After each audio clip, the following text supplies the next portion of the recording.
Jai Hind everyone. Dear students, in the continuation of second lesson poem First Flight, A Tiger in the Zoo. Yesterday I explained first stanza as the tiger that is confined in the zoo moves around in the cage under his bright colored skin, and the tiger cannot take only and the tiger can take only a few steps because the cage is small and it is not easy to move in it. So one cannot hear his footsteps because he has very soft feet like velvet. So because of his there is no sound of the tiger's footsteps. The tiger tried to control his anger by quietly walking in the limited area of his cage. He is angry because he is not free. So now students, today I will explain second stanza. As second stanza, he should be lurking in shadow, sliding through long grass near the water hole where plump deer pass. So lurking means to be hidden as to wait for your prey. Hole where plump deer pass.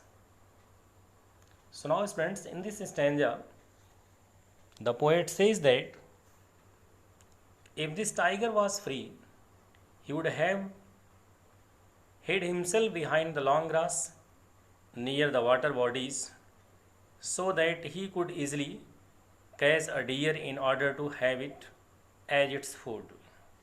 Basically, the poet wants to say that the actual life of a tiger is to live in jungle where he could catch his prey and eat it, but the tiger in the cage cannot do so.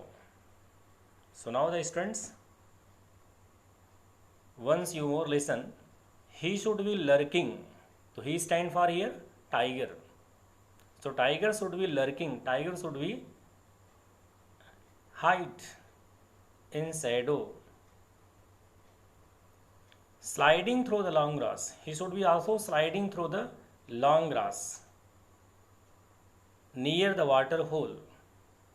Near the water hole means near the water bodies where plump deer pass. It means, so this tiger, if this tiger was free, he would have hid himself behind the long grass near the water bodies so that he could easily catch a deer in order to have it as its food. Basically, the poets wants to say that the actual life of a tiger is to live in jungle where he could catch his prey and eat it, but the tiger in the cage cannot to do so. So the literary device of this stanza, rhyme scheme as grass, with pass and other literary devices just like alliteration, personification and so on. So now students, listen third stanza. So he should be snarling around houses at the jungle's edge, bearing his white fangs his claws, terrorizing the village. So in this stanza here, the poet says that if the tiger would have been free, then he would have snared. He should be snarling.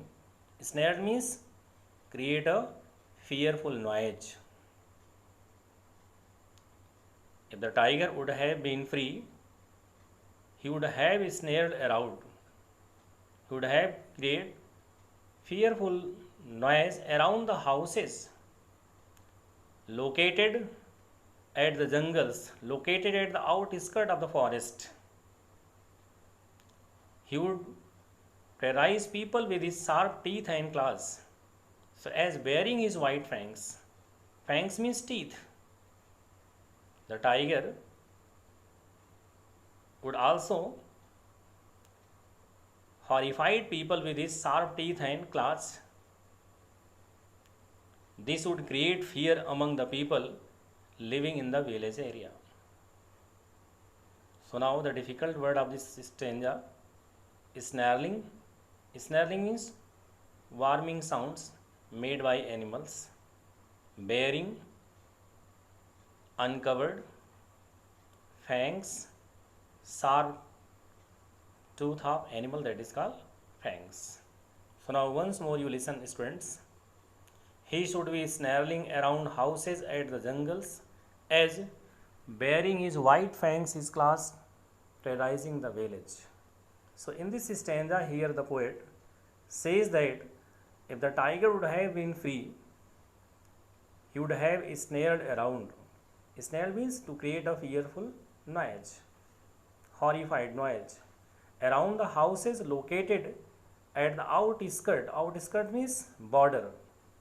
At the outskirt of the forest, he would terrorize village with his sharp tooth and claws. Tooth, fangs means tooth and claws. This would create fear among the people living in the village. So, poetic device of this stanza is snarling. It is a sound that is called onomatopoeia, as well as alliteration, personification is also used in this stanza. So now students, come to fourth stanza. But he is locked in a concrete cell, his strength behind bars, stalking the length of his cage, ignoring visitors. But he is locked. He stands for a tiger. But he is locked in a concrete cell. Concrete cell referred here cage, prison. His strength behind bars. Strength means power. Stalking means moving. The length of his cage, ignoring visitors. Ignoring means not mind, not notice. Visitors means lookers. So now, in this stanza here the poet comes to the reality of the tiger that is inside the cage. The poet tells us that the tiger is confined in a strong cell which is made of brick and cement, concrete and cement. And the poet further says that as the tiger is behind bars, so his ferocious is also behind the bars. He just stalks means move. He just moves in the cage. He never tries to terrorize or create a fearsome the visitors, because his power is restricted by the cage. Therefore, he never tries to horrify the visitors, as he cannot attack them. So now once more listen.